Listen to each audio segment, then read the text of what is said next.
ẹja ìlú Ọ̀yọ́ o. Ọ̀yọ́ Aláàfin Òjó pàṣẹ kẹrẹ ọmọ Àtìbà. Odò tẹ́ ń wò yìí, odò yìí ni wọ́n pè ní odò Ìyáńké. Orí àpáta pàápàá lodò náà sì wà. Ẹ̀yin kò wá sẹ́ni tó mọ̀ bí odò yìí ṣe jì tó. Àwọn tí wọ́n fẹ́ wò àlọ́ wọn la rí àmọ̀rẹ́ àbọ̀ wọn o. Ẹ̀yin kí ló wá dé tá fi ń pe odò yìí ní odò Ìyáńké? Ẹ dúró ẹ jẹ́ gbé yín débẹ̀. Ẹ̀yin nígbà tó ti pẹ́ arábìnrin kan wà tí à ń pè ní Ọ̀tà. Arábìnrin tá a sì ń wí, arábìnrin yìí jẹ́ arìnrìn-àjò tó kù láti ìlú wọn tó lọ sí ìlú Ọ̀yọ́ o. Ìyẹn Old Ọ̀yọ́ Empire.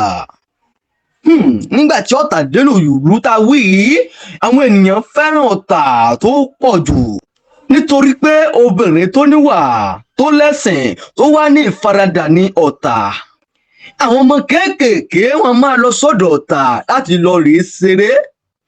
Ọ̀tà máa bù wọ́n ní nǹkan nítorí pé ọlọ́mọ yọyọ ní Ọ̀tà. Kábíyèsí mi Elédùmarè. Ṣùgbọ́n kinní kan níbẹ̀ yọ ká jẹ́ o. Ọ̀tà tá à ń wí yìí, arábìnrin tá a sì ń wí yìí kò lọ́mọ o. Kíní ìyá sì máa dùn lọ́pọ̀lọpọ̀. Tẹ́ ẹ bá gbàgbé pé àwọn ọmọ kéékèèké fẹ́ràn ìyá yìí lọ́pọ̀lọpọ̀, ìyẹn Ọ̀tà. Ìgbà tó dáàrin kan, àwọn ọmọ yìí máa ń sọ fún àwọn ọmọ wọn, mi ì gbúdọ̀ rí yín lọ́dọ̀ Ọ̀tà mọ́. Àwọn kan tún máa fìyá yìí ṣe yẹ̀yẹ́ pé kò lọ́mọ láyé. Gbogbo abiyamọ tí ń gbọ́ mi pátápátá ẹ̀ mọ̀ ní fojú sunkún ọmọ o.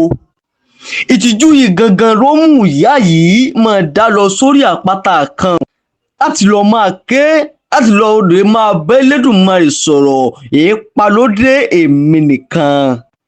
Ẹ̀sìn yóò wà pọ̀. Àwọn ọlọ́dẹ a máa lọ sóko, àwọn tí ń tẹ̀gbẹ́ a máa lọ sóko. Tó máa ń bọ̀ wọ́n tún máa bá ìyá yìí níbi tí ti ń ké.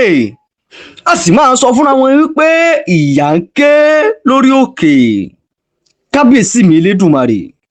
Ṣàìdédé ni wọ́n rí ìyá yìí mọ́ lórí òkè lọ́jọ́ kan. Ibo pa lodò tí a sàn wá, ibo gangan lodò yìí ti gbilẹ̀. Ẹ máa bá wa ká lọ lórí part 2. Má gbàgbé pé orúkọ mi ni ọmọ logbalogba, àrínúròde olùmọ̀ràn ọkà. Elédùmarè nìkan ló mọjú ń gbé nínú kara wọn. Ẹ máa bá wa ká lọ lórí apá kejì. Ọ̀yọ́ Aláàfin Òjó pàṣẹ kẹrẹ ọmọ Àtìbà. Ẹ máa bá wa ká lọ, ẹ̀yin olólùfẹ́ nílé lóko lọ́jà. Ẹ máa bá wa